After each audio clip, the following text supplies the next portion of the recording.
what's the direction of the force? Okay. Well, let's just talk about the force exerted on M1.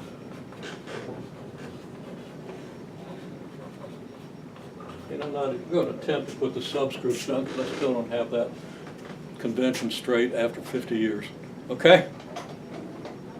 I got confused on it. Nobody gave me a good explanation, so just think of what you're going to be like after the explanations I've been giving you. Okay, anyhow, force on M1 is in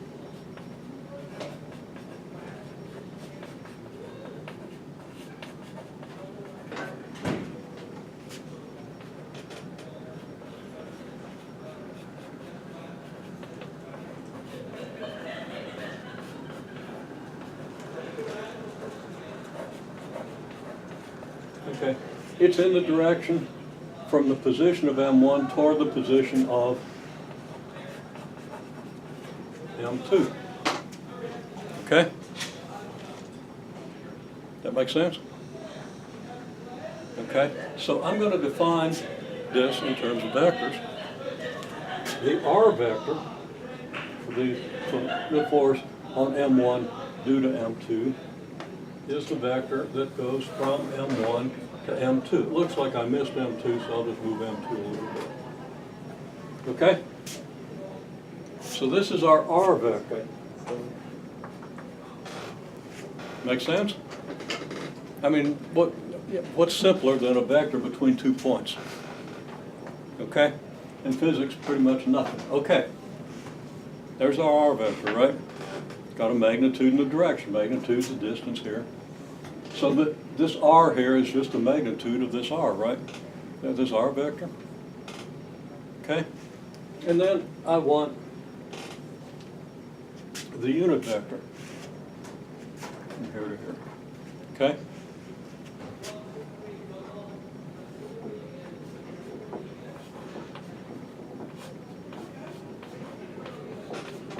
Which is the R vector divided by its magnitude. Okay?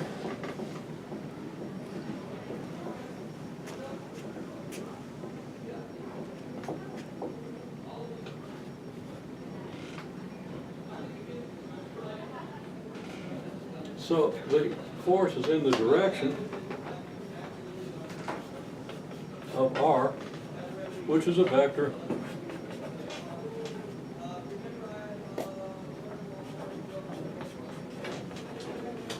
from M1 to M2, taking a few liberties with the language. It's from the position of M1 to the position of M2 or whatever.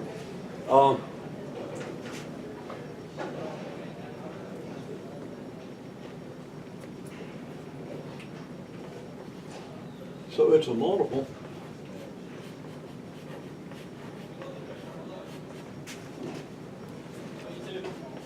of the unit vector R over magnitude of R. Right? Well, that gives us our entire statement. The magnitude of the vector is this. The direction is this, right? The magnitude of the force is this. The direction of the force is this. How do you get the vector form? You multiply the magnitude by the direction, right? So we get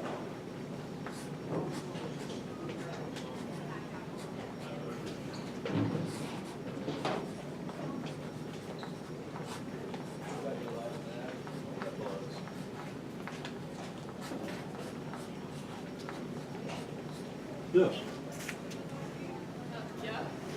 Okay? It's just magnitude times unit vector in the direction.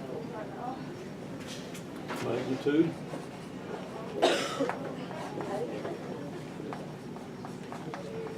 unit vector in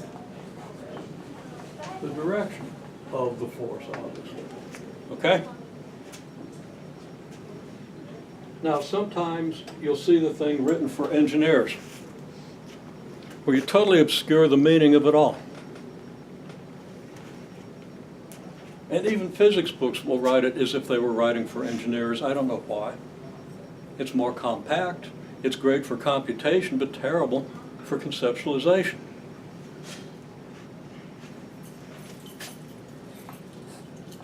Unless you assume that the products of our very strangely designed educational system will understand how this thing breaks down. Okay? You could write it this way. Now you guys, some of you guys can explain this, because especially if you're in the multivariable course, others probably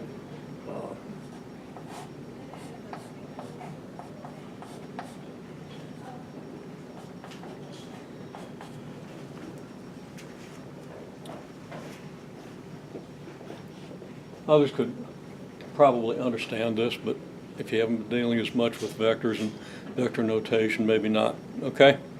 But once I point it out, you should lock it in, okay? So somebody want to tell me why I wrote it that way? That way, because when it's worked out, it will give us the resultant forces in each of the vector's directions. So it's written out that way because it gets the right answer? It's written out that way because it'll tell us the force. Why does it give the right answer? I mean, X-axis. if this is what it really is, then why is it written like this? Why can't it be written like this? Because the R in that case is already seen as the magnitude of Yeah, because this R is the magnitude of this R, so they can right? be combined easily. Okay, so now you got a square here and you got one here, so you have a cube, right? But when you look at this, you don't see a magnitude times a unit vector. You see a formula that you apply mindlessly. And will, until I get done breaking you of the habit. Okay?